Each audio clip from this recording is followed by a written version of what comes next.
moment, consider the things your mind has brought you. Everything you have, your work, your relationship with your family and others, your philosophy of life, all come to you as a result of using your mind. Now consider the estimate made by experts. You have probably been operating on less than 10% of your mental capacities, much less.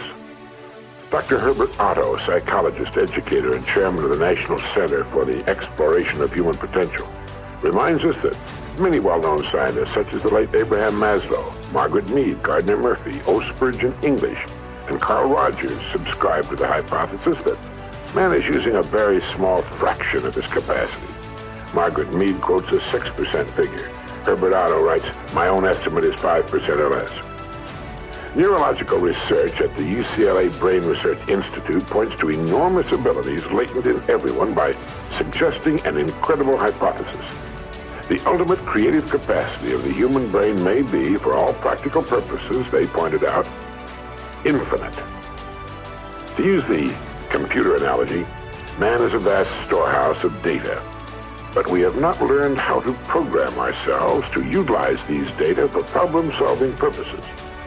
Yefremov, the eminent Soviet scholar and writer, says man under average conditions at work and life uses only a small part of his thinking equipment. If he were able to force our brain to work at only half its capacity, we could, without any difficulty whatever, learn 40 languages, memorize the large Soviet encyclopedia from cover to cover, and complete the required courses of dozens of colleges. Now, this statement is hardly an exaggeration. It is the generally accepted theoretical view of man's mental potentialities. Now, how can we tap this gigantic potential? Well, it's a big and very complex problem with many ramifications. But as Herbert Otto points out, it is clear that persons who live close to their capacity, who continue to activate their potential, have a pronounced sense of well-being and considerable energy. They see themselves as leading purposeful and creative lives. If everything you have is the result of using just 10% of your mind, consider for a moment what it will mean to you and your family if you can increase this percentage. Now, none of us, as a rule, has the slightest notion of the real capabilities of his mind. But believe me when I say that your mind can be compared to an undiscovered gold mine. And it makes no difference whether you're 17 or 70. Look at it this way. Your goal is in the future. Your problem is to bridge the gap which exists between where you are now and the goal you intend to reach. This is the problem to solve. Robert Seashore, when chairman of the Department of Psychology at Northwestern University, pointed out that successful people are not people without problems. They're simply people who've learned to solve their problems. And there you have it. Living successfully, getting the things we want from life is a matter of solving the problems which stand between where we now are and the point we wish to reach. No one is without problems. They're a part of living. But let me show you how much time we waste in worrying about the wrong problems. Here's a reliable estimate of the things people worry about. Things that never happen, 40%. Things over and past that can't be changed by all the worry in the world, 30%. Needless worries about our health, 12%. Petty miscellaneous worries, 10%. Real, legitimate worries, 8%. In short, 92% of the average person's worries take up valuable time, cause painful stress, even mental anguish, and are absolutely unnecessary. And of the real, legitimate worries, there are two kinds. There are the problems we can solve, and there are the problems beyond our ability to personally solve. But most of our real problems usually fall into the first group, the ones we can solve if we learn how. Now I'm going to assume you've decided upon a goal. Your problem is, how do I achieve it?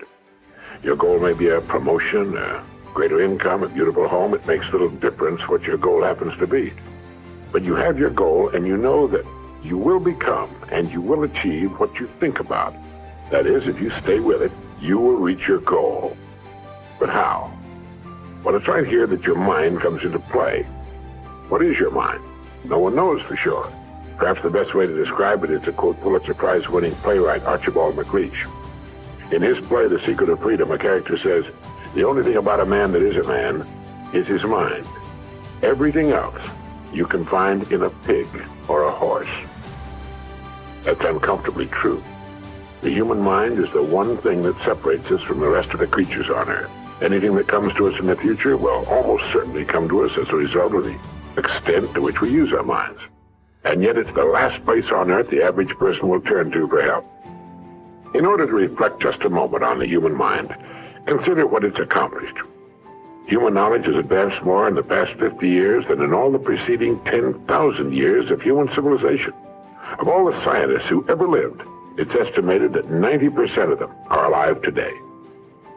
We've reached, in the area of ideas and human advancement, a plateau so high it was undreamed of by even the most optimistic forecasters as recently as 10 years ago. But every new idea triggers additional ideas, so that now we're in an era of compounding advancement on every front and in every area that staggers the imagination. Dr. Harlow Shapley of Harvard has said that we're entering an entirely new age of man. He calls it the psychozoic age, the age of the mind. And you own one, free and clear. Now let's look at a few facts. Now, the average working person has at his disposal an enormous amount of free time. In fact, if you total the hours in a year and subtract the sleeping hours, if he sleeps 8 hours every night, you'll find he has almost 6,000 waking hours, of which he spends less than 2,000 on the job. Now, this leaves him 4,000 hours a year when he's neither working nor sleeping. These can be called discretionary hours, with which we can do pretty much as we please. At least, our minds are free. Now, so you can see the amazing results in your life, I want to recommend that you take just 1 hour a day, 5 days a week, and devote this hour to exercising your mind. Pick 1 hour a day on which you can fairly regularly count. And during this hour every day, take a completely blank sheet of paper. At the top of the page, write your present primary goal, clearly, simply. Then, since our future depends upon the way in which we handle our work, write down as many ideas as you can for improving that which you now do. Try to think of 20 possible ways in which the activity that fills your day can be improved. You won't always get 20, but even one idea is good. Now remember 2 important points with regard to this. 1, this is not particularly easy, and 2, most of your ideas won't be any good. Now, when I say it's not easy, I mean it's like starting any new habit. At first, you'll find your mind a little reluctant to be hauled up and out of the old familiar rut. But as you think about your work and ways in which it might be improved, write down every idea that pops into your mind, no matter how absurd it might seem.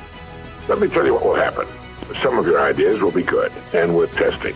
The most important thing this extra hour accomplishes, however, is that it deeply embeds your goal into your subconscious mind, starts the whole vital machinery working.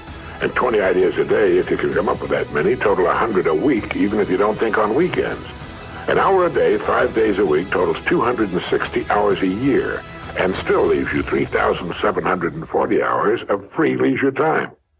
Now, this means you'll be thinking about your goal and ways of improving your performance, increasing your service, 6.5 full extra working weeks a year.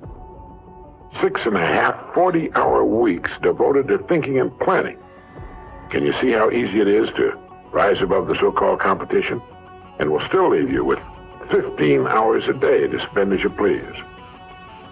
Starting each day thinking, you will find that your mind will continue to work all day long. You'll find that at odd moments, when you least expect it, really great ideas will begin to pop into your mind. And when they do, write them down as soon as you can. Just one great idea can completely revolutionize your work and, as a result, your life. If you want to develop the muscles of your body, you take daily exercise of some sort. Well, the mind is developed in the same way, except that the returns out of all conceivable proportion to the time and energy spent. I've used this system for years, and it's given me some of the most gratifying and rewarding experiences of my life. And it costs only 5 hours a week.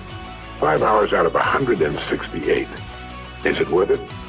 It's like spending 5 hours a week digging in a solid vein of pure gold, because your mind is all of that and much more. Each time you write your goal at the top of the sheet of paper, don't worry or become concerned about it. Think of it as only waiting to be reached, a problem only waiting to be solved. Face it with faith and bend all the great powers of your mind toward solving it. And believe me, solve it, you will. Now let's briefly recap. This week, start spending 1 hour each day getting as many ideas as you can. Try for 20 a day on ways to improve what you're now doing. Remember, the achievement of your goal very likely depends upon it, as does your whole future.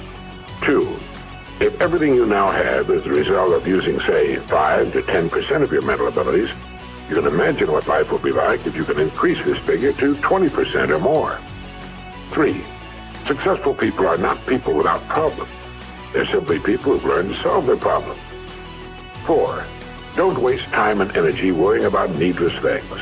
40% of them will never happen, 30% have already happened and can't be changed, 12% are needless worries about our health, 10% are petty miscellaneous worries, and only 8% are real.